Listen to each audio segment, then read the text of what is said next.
யாழ் சமையல் அன்பு உள்ளங்களுக்கு இனிய வணக்கம். நாங்கள் இன்றைக்கு ஒரு அன்புள்ளம் கேட்டார் பால் பொரியல் செய்ய சொல்லி அதை செய்ய போகிறோம். வாங்கோ பார்ப்போம். சமையல் அடுப்படி இறைச்சி இது 300 கிராம் அப்படி தான் இருக்குது. இறைச்சி பால் இது முதலாம் பால் மட்டும், உப்பு, மிளகாய்த்தூள், யாழ் சமையல் தூள், இதுக்கு தனி செத்த மிளகாய் 2-3 காஷ்மீர் மிளகாயும் போட்டு இடித்து வச்சுருக்கிறோம். வெங்காயம், பச்சை மிளகாய், இஞ்சி, உள்ளி, இது பெருஞ்சீரகம், ஏலக்காய், கருவா, கிராம்பு. வாங்க அப்படி செய்யலான்னு பார்ப்போம். அப்போ நாங்கள் இதுக்குள்ள இறைச்சி ஒரு 300 கிராம் தனியாக கொஞ்சம் கொஞ்சம் போடுவோம். 3 ஏலக்காய் போடுவோம், 3 கிராம்பு, 3 பெருஞ்சீரகம். இவ்வளோ நல்லா வெயிலுக்குள்ள முறுமுறண்டு காஞ்சிருக்குது. அதுக்கு அதை எடுத்து இடிப்போம். இப்போ இதை இடிப்போம். இது ஒரு செகண்டுக்குலாம் இடிபட்டு நல்லா காஞ்சபடியாக நல்லா இடிபட்டுட்டு நல்ல பட்டு போல் இறவட்டுட்டு இப்போ நாங்கள் இந்த கோதுவலி ஒரு எடுத்து விடுவோம். ஏலக்காய்ன்ற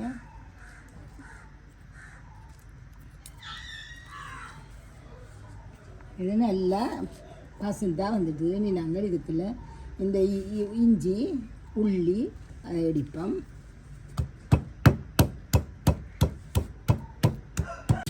இப்போ உள்ளியையும் குத்தியாச்சு. இது பழைய காலத்து முறை. எங்களோட அப்பாக்காக நெடுக செய்கிற ஒரு சாப்பாடு தான் இந்த பால் பொரியல். இது இறைச்சி மற்றவர்களுக்கு காய்ச்சினாலும் அப்பாக்காக நெடுக இந்த பால் பொரியல் செய்வாள் அப்பம்மா. இதையும் நறுவலாக குத்துவோம். பாருங்க, இதை குத்தி எடுத்தாச்சு. இப்போ நாங்கள் எல்லாத்தையும் சட்டிக்கெலாம் உண்டா போட்டு வைக்கலாம். இதுக்குள்ள எண்ணெய் எதுவுமே பாவிக்கிறே இல்லை, இப்படியே போட போகிறோம். இது எங்களோட யாழ் சமையல் தூள். நாங்கள் 3 கரண்டி போடுறாங்க, கொஞ்சம் தானே, அப்போ 2 கரண்டி போடுவோம். இது தனி செத்த மிளகாய்க்குள்ள 4-5 காஷ்மீர் மிளகாய் அரைச்சது. போன மிளகாய் கேட்டுங்க, காஷ்மீர் மிளகாய் தான் இந்த இதுதான் காய வச்சு வச்சுருக்கிறோம். இதுதான் இந்த காஷ்மீர் மிளகாய். இதில் ஒரு எங்கட மிளகாயோட இந்த மிளகாயும் சேர்த்து இடிக்கிறது. கொஞ்சம் கூட சுவப்பாக இருக்கும். இதில் 1 கரண்டி போடுங்க. இந்த உப்பு இதை நல்லா பிசைஞ்சு எடுப்போம்.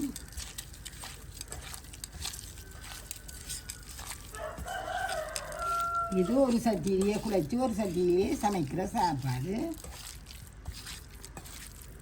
இறைச்சி பிரட்டல் செய்யக்கல இந்த பால் பொரியல் எல்லா வீட்லேயும் அப்பம்மா அந்த இதில் எல்லா வீட்டையும் இருக்கும். இதுக்குள்ள இந்த முதலாம் பால் கட்டியாக எடுத்து விடுங்கோ.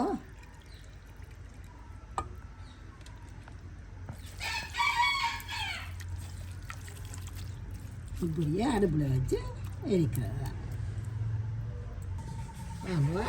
அடுப்பை வச்சுட்டோம். இனி இப்படியே இதை மூடி விடுவோம். இந்த மட்டத்துக்கு நீங்கள் பால் விட்டீங்கன்னா சரி, இப்படியே மூடி விடுவோம். கொதிக்கட்டும்.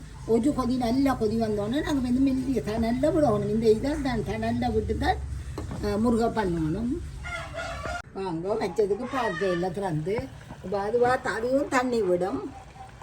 அந்த தண்ணியை 2 நாங்கள் நல்லா கொதி வந்தோடனே நல்லா விட்டோடனே எண்ணெய் வடிவாக வேணும் பொரியும்.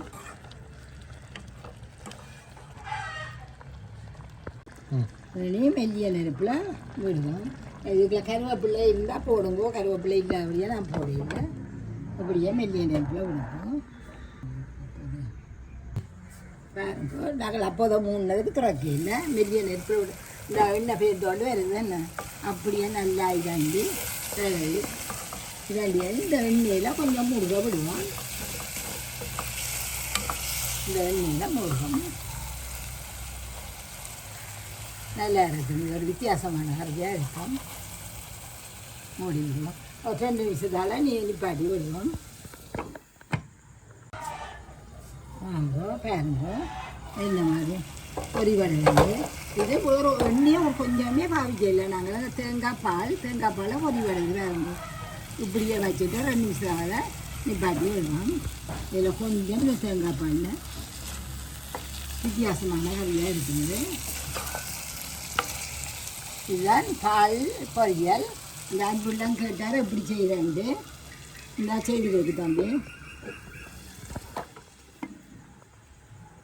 இதை நிப்பாட்டுவோம். நிப்பாட்டி இப்படியே அடுப்பில் விட்டோம்ட்டா இன்னும் கொஞ்சம் எண்ணெய் பேர்ந்து வரும். வாங்கோ எடுப்போம்.